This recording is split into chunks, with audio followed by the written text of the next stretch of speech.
누리호가 다시 한번 새벽 하늘을 가르며 치솟았습니다. 이번 4차 발사는 단순한 미션 성공이 아니라 대한민국이 스스로의 힘으로 우주 문을 여는 순간을 국민 앞에 증명한 결정적 장면이었습니다.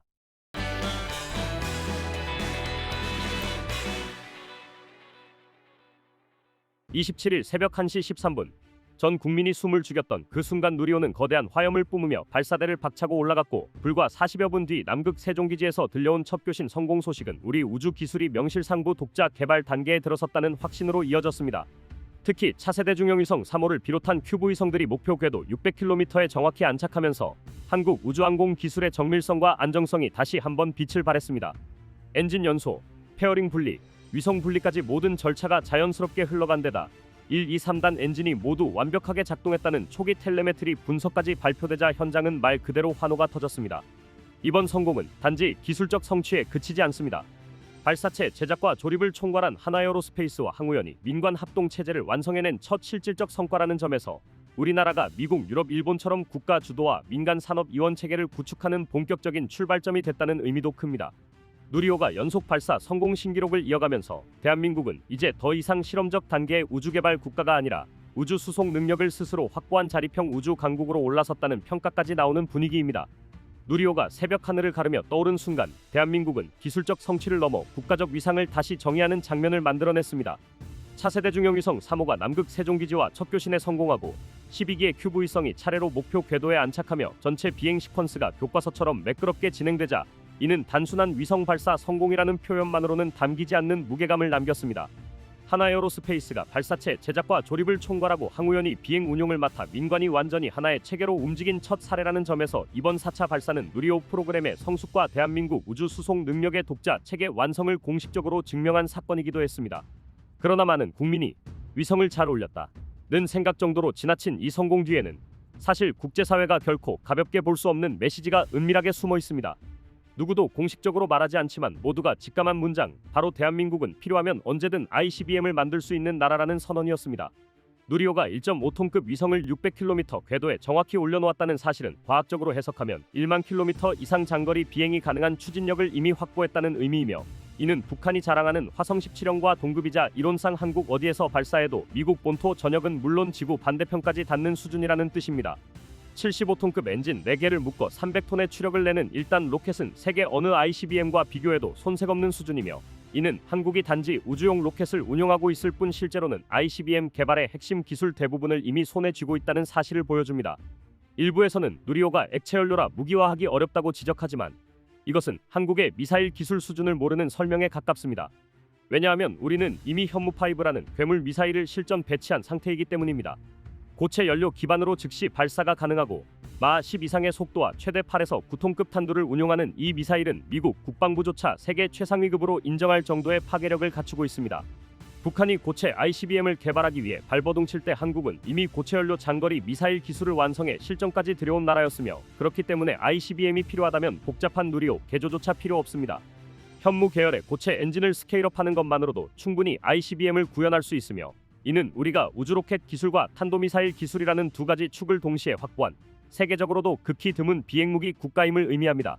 그리고 흔히 한국은 재진입 기술이 없어서 ICBM을 만들 수 없다는 식의 낡은 주장도 사실과 거리가 멉니다. 이미 현무5 고각 발사를 통해 대기권 재진입 환경 데이터를 확보했고, 항우연과 ADD가 개발해온 탄소 페놀 복합재 기반의 초고온 열차폐 기술은 전문가들 사이에서 최상위권으로 평가될 만큼 완성도가 높습니다.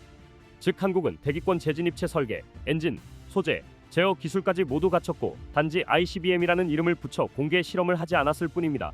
그렇다면 실제로 한국이 마음만 먹고 ICBM을 개발한다면 얼마나 걸릴까라는 질문이 자연스럽게 따라오는데, 군사 전문가들은 비상 상황이라면 6개월, 일반적인 개발 일정으로는 1년, 완전한 실전 검증까지 포함해도 2년이면 충분하다고 말합니다. 일본 전문가들 역시 올해 기고문에서 한국은 6개월이면 ICBM을 만들 수 있는 기술을 이미 갖고 있다고 분석했고, 이는 한국의 고체연료 기술이 일본보다 몇 년 앞서 있다는 국제적 평가와도 정확히 일치합니다.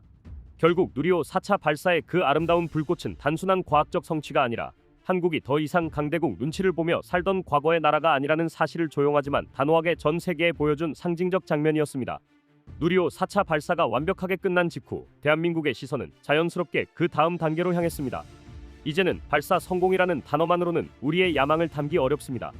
세계 우주 시장은 이미 다른 차원으로 진입했고 그 핵심에는 스페이스X가 사실상 표준을 만들어버린 재사용 발사체가 자리 잡고 있기 때문입니다.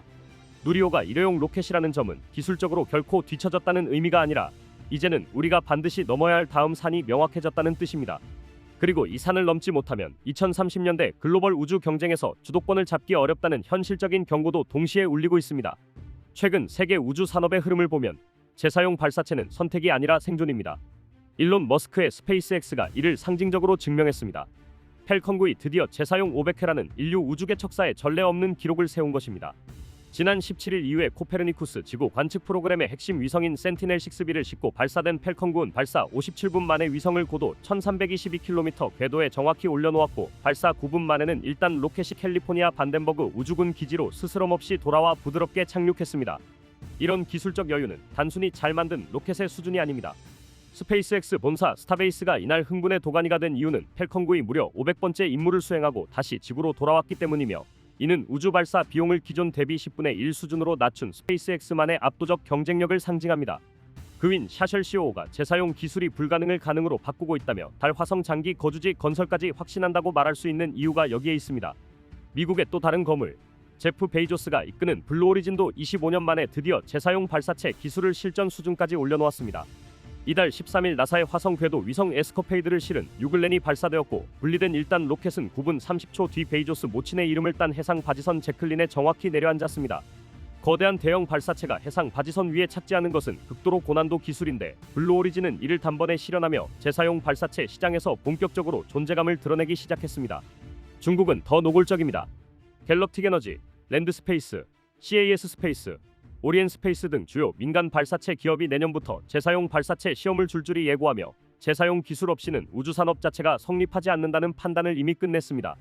중국 정부는 재사용 발사체를 미래 전략 산업 1순위로 지정해 개발 속도를 끌어올리고 있고 실제로 여러 회사가 스페이스X의 모델을 그대로 따라가는 형태로 시험 준비를 하고 있습니다. 이처럼 세계는 이미 재사용 발사체 시대에 완전히 들어섰는데 한국은 아직 구체적인 요소 기술 확보에서 갈 길이 멀다는 평가를 받고 있습니다. 우주항공청은 지난 25일 제4차 우주개발진흥 기본계획을 통해 저비용 고빈도 발사를 위한 재사용 발사체 개발을 공식화했습니다. 물론 현재는 엔진 열보호, 제어 기술 대부분이 아직 초기 단계에 놓여 있는 것이 사실입니다. 하지만 이것은 한국에게 약점이 아니라 오히려 강점이 될 가능성이 큽니다. 한국의 기술 개발 패턴은 언제나 같았습니다. 늦게 시작하지만 단 한 번 시동이 걸리면 세계가 예상하는 속도의 두세 배로 치고 올라가는 한국형 추격 속도, 그리고 가장 어려운 난제를 정면 돌파해버리는 특유의 돌파력 말입니다. K방산이 그랬고 반도체가 그랬고 조선이 그랬습니다. 우주 분야라고 다를 이유가 없습니다. 실제로 올해 1분기 제3회 국가우주위원회에서 차세대 발사체 개발 계획을 대폭 손보기 위한 절차가 논의됐을 때만 해도 속도가 더딘 듯 보였지만 항우연과 하나에어로스페이스가 본격적으로 사업을 끌어안으면서 분위기가 급변했습니다. 2032년까지 총 2조 원이 투입되는 차세대 발사체는 처음엔 1단 100톤급 엔진 5기, 2단 10톤급 엔진 2기라는 전통적인 구성이었지만 우주청은 이 정도로는 2030년대 경쟁력을 담보할 수 없다고 판단했습니다. 그래서 곧바로 연료를 케로신에서 메탄으로 전환하고 전체 구조를 재사용 전제 설계로 재구성하는 초대형 개편에 들어간 것입니다. 이 결단이 중요한 이유는 메탄 엔진이야말로 스페이스X와 블루오리진이 선택한 차세대 표준이기 때문입니다. 즉 한국이 뒤늦게 따라가는 것이 아니라 글로벌 우주 기업들과 같은 방향에서 같은 언어로 경쟁하기 시작했다는 의미입니다. 결국 지금의 대한민국은 기술이 없어서 늦은 것이 아니라 방향을 잡는 순간부터는 세계가 두려워할 속도로 격차를 좁혀갈 준비를 마쳤습니다. 누리호의 성공이 단지 첫 출발이었다면 이제 우리가 향하는 곳은 재사용 발사체 시대의 주도국이라는 더 높은 자리입니다. 세계가 이미 저 문을 열고 앞으로 달려가고 있지만 한국은 그 흐름을 뒤따라가는 나라로 남을 생각이 없습니다. 우리는 표준을 베끼는 나라가 아니라 표준을 새로 만드는 나라였습니다. 누리호가 새벽 하늘에 남긴 그 불꽃 위에서 대한민국은 또 하나의 거대한 도약을 준비 중입니다. 과거 K방산이 그랬듯 이번에도 한국식 속도와 한국식 집념으로 우주를 향해 단숨에 치고 올라갈 시간만 남아 있습니다.